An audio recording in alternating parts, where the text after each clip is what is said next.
Hi, everybody. Thank you for stopping by.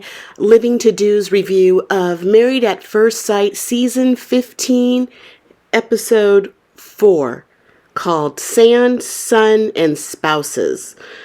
Before I get started, please like the video and subscribe to the channel. I would really appreciate it, and I thank you in advance.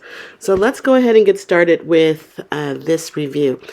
Let's start with Morgan and Ben. They finally got married. Ben, I'm happy for Ben. He was excited. All he does is smile. So he's a happy guy. And he was happy that he was getting married before his 30th birthday. And he was going to get married one day before his 30th birthday. So that's great for him. Morgan, we learned, is going to walk herself down the aisle. Her dad's not really in her life. And so she doesn't even want to have someone like give her away. She doesn't want to make that impression that she's been given away. And Ben, he wasn't kidding that he was a mama's boy. It's his mom's approval is very important. In fact, he told her right before the wedding that if there's something you don't like about her, let me know and we can see what we can do to fix it. And I'm thinking, this is your marriage. It's not a threesome with your mom. She shouldn't be in it. She shouldn't be in it that much. I mean, if there's something that she needs to point out, or if something dire that she needs or to point out to you, or she's a real concern, yeah. But oh my goodness. Oh, poor Ben. He is a true mama's boy. I believe his mother said if his mother was to say divorce her, he would. In a heartbeat, no questions asked. He did give a gift to his new wife-to-be, and it was cute. It was Pastor Cal's book. I wonder how, maybe they were all given that. I don't know. Maybe the guys were given that, and he gave it away. It was just, I know he's known to be cheap. So I don't know if that's much thought. And at the wedding, when she walked down the aisle, I happened to think she's the prettiest bride of all the girls. Her face anyway, her makeup is fresh and pretty, I think, without being overdone. But her nervousness, it was too much. I know it might have been nervous energy, but she just seemed really goofy. And I think Ben was just, constantly, he constantly smiles anyway, but I think of all her goofiness and her little jokes, wanting to hold hands, and she was almost I hate that entertaining banter at the altar. For some reason I don't like it. I'm not entertained. I'm annoyed. I don't know. I'm just not connecting with these people. And that's all for them. They're gonna have a shortened honeymoon. I guess we'll see in the next episode what happens with them. So let's move on to the next couple, which is Lindy and Miguel.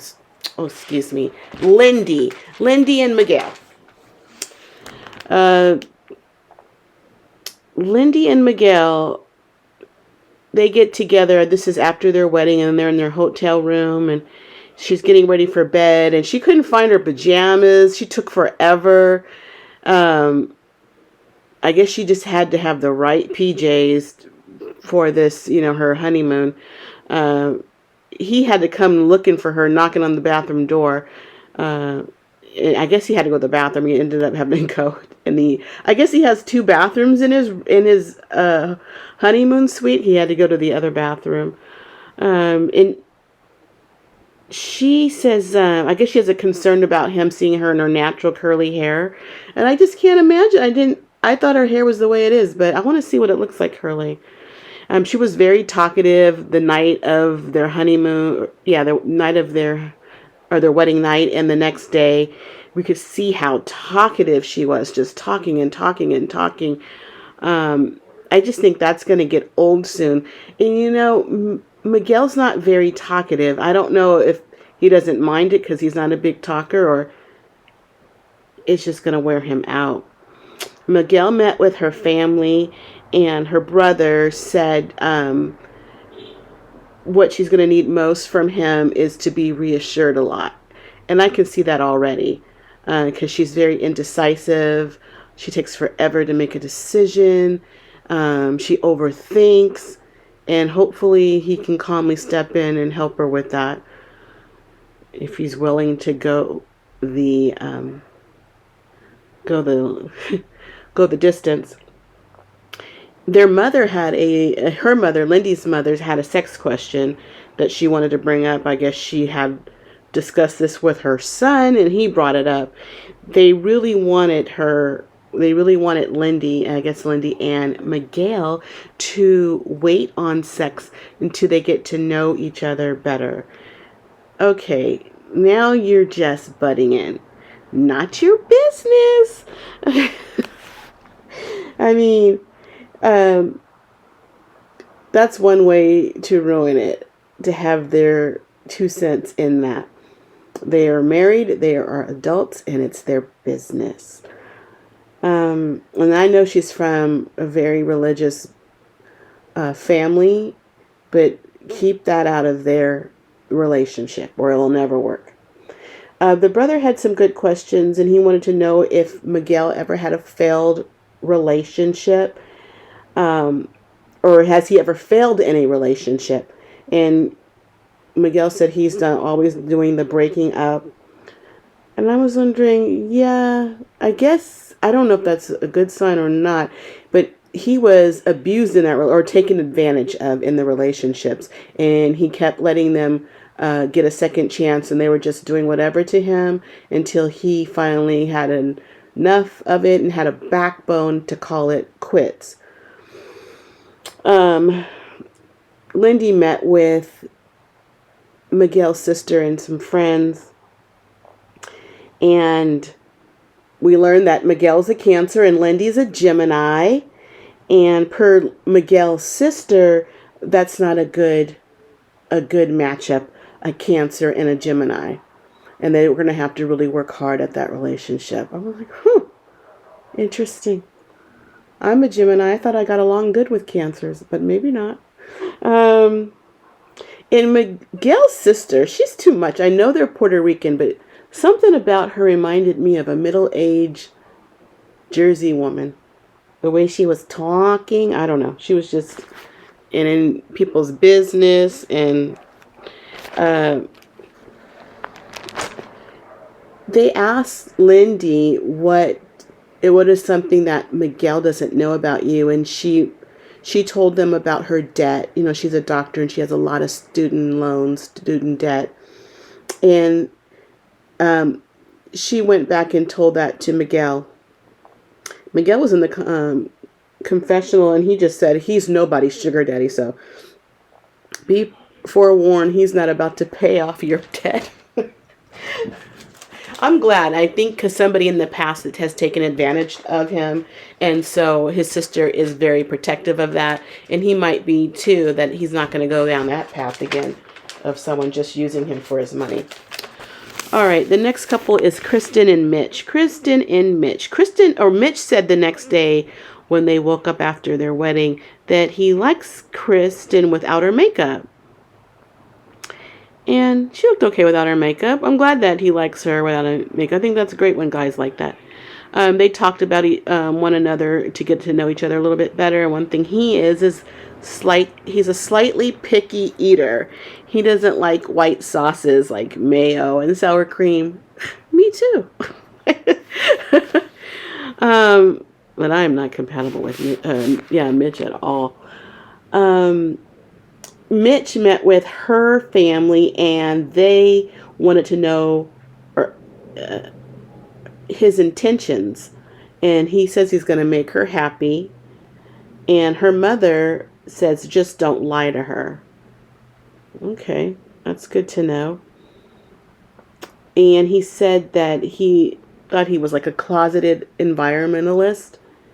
And he's just happy that they didn't match him with a fossil fuel executive. He didn't want that in a wife because that wasn't going to work, I could see that. Kristin met with Mitch's mom, who's really pretty, Bonnie, and his brother and his brother's wife. And his sister-in-law, his brother's wife, said that she has bumped heads, or I guess Mitch and her have bumped heads, and I don't know. I can just probably see Mitch is the one starting stuff, but from what we know of him, his brother, who's been very honest about who his brother is, says that Mitch is a proud jerk. Yeah, that's clear to me. They got a little package to find out where they're going on their honeymoon, Mitch and Kristin. And in their little basket, there were like little poppers to celebrate. And Mitch was a Debbie Downer about that because he didn't want the trash and whatever, probably what it was made of or whatnot. And I'm like, you just can't kill everybody's vibe, in life. Life is meant to be lived. Let her live. And to be that anal about everything, it's just, you need to live in the middle of the sea. I mean, you can't be with other people. He did compliment her, if you can call it a compliment. He said he likes her assertiveness. And he said he's really laid back. But I see him as assertive, too, unnecessarily around people, how servers and things like that. And he considers himself calm. I don't know.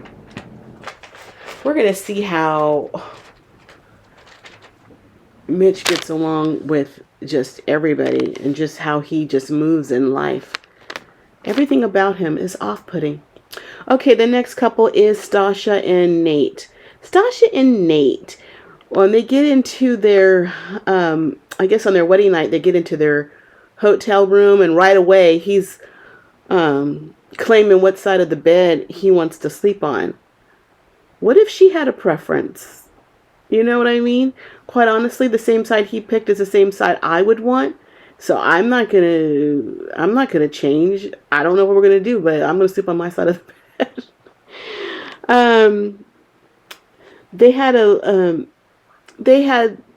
They seem to be getting along okay. They're getting to know each other, talking, and they talked about their expectations in the marriage and the relationship.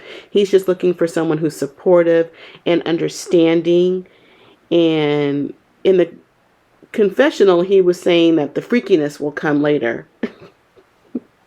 This guy, he explained that he has been misunderstood in the past. He was a military kid. He lived in different parts of the world, and people had an issue with his skin color. Some people didn't think he was dark enough, black enough, or white enough. And sometimes he gets quiet. I guess he goes in as somewhat of an introvert, and he just told her, just nudge him a bit to get him out of it. And Sasha too had some similar childhood experiences with color as well. Sasha met with Vinny, Nate's friend, and Nate's dad. And Nate's dad, he told Sasha not to break his heart, which I found interesting. Because he was, when we first met him at the wedding, right before the wedding, he said he was a military man and he didn't cry. But looks like he has a heart, and he cares about his son's heart. So I'm glad to see that in him. He seems like he would have been somewhat of an okay dad. He's probably a hard head on his son. Nate met with Stasha's mom and friends, and one thing they asked, there's something about yourself that Stasha doesn't know, and he mentioned that he had a bankruptcy with a business that he had, and it was really the business that had bankruptcy. And they asked him if he had any more businesses, and he says, well, he's a day trader. That's sort of like a business. So the day trading is just for him to look at his own stocks and bonds and how they're doing in the stock market, or do you do this for other people? He does have a YouTube about his day trading called Bullish Prosperity. You can find him on YouTube. he cried when he met him because they were talking about his family, and has a non-traditional family, and he started to get emotional, and he had to get a little tissue to wipe away his tears. And they were like, it's okay, it's okay. And he just said, when he was 12, he met his mom, and he was really excited, and she basically just came in, saw him, and left. And that is so sad. She said this short Korean woman just came in and kind of basically looked at him. There was she didn't really show any love for her offspring, her flesh and blood, her child, her son. And he's 12 years old. He knows when he's been neglected, dismissed.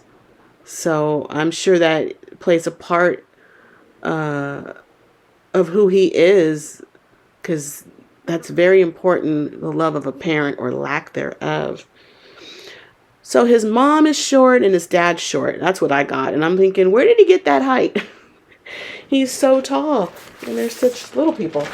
After the meetings, Nate and Sasha got back together, and Nate shared his meeting, what happened when he met with her mom and friends, and that he cried and got emotional in front of them. And Sasha said that she loved how he was able to express himself in front of her friends and family. So she didn't consider that a turnoff. I mean, he's only human.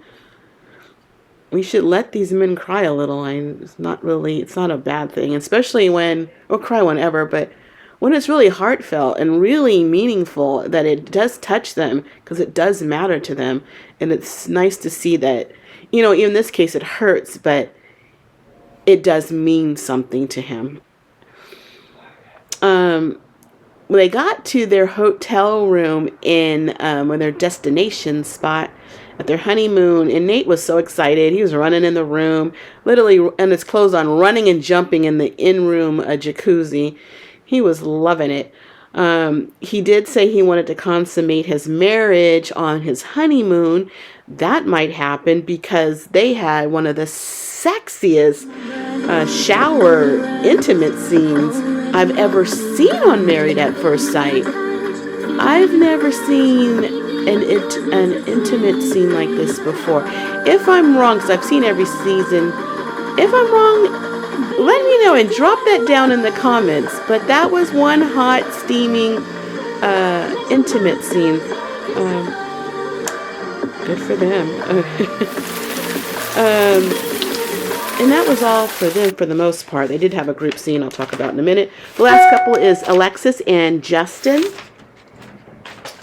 And I would just, my advice to Justin, when he's on camera, he needs to keep his shirt on. There are some scenes when he has a shirt on, though. It looks like the hanger is still on with him in the shirt. He's so skinny. But I don't know. He just, whoo. But you know what? And I'm glad he's comfortable in his own skin. I'm sorry. I'm glad. Good for him. Him and his wife seem to be getting along very well. She put her phone number in his phone real quick, adding a picture, titling it wifey. She is all in when it comes to that. I know she's a girl, and a lot of girls' dreams is to be married, and she's just really happy just to be married, I think. I hope she likes him, but she's very happy to be somebody's wife. Alexis meets with Justin's mom and friend, and right away she says, "Don't worry, your son's still celibate." I'm like,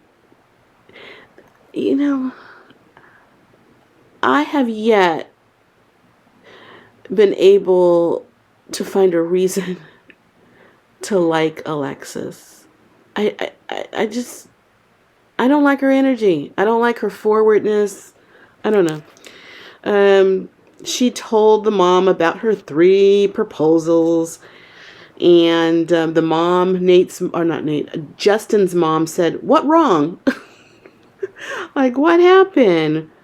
That just made me laugh. The mom, she informed Alexis that Justin is very sensitive, and I saw in the previews of other coming episodes that he gets teary-eyed a couple of times there. And she told the mom that she's respectable, but she's no chump. Okay, girl. We don't want no one to get the best of you. Especially tall, lanky Justin. Justin met with Alexa's mom and sisters. And her one sister I thought was very intelligent.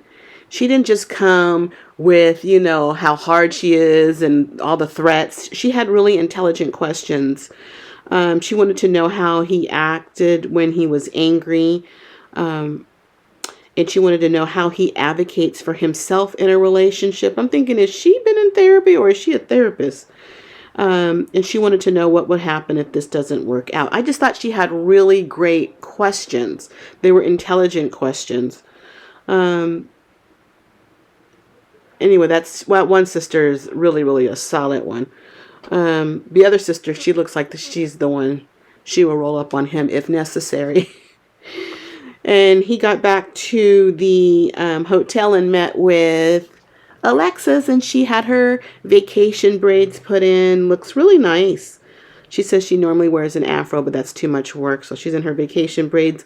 And they're all going to Puerta Vallarta, Mexico, which is right next to San Diego. It's a hop, skip, and a jump. When they get to the airport, this is when all the couples meet each other for the first time. And they all got to see who was matched up with who.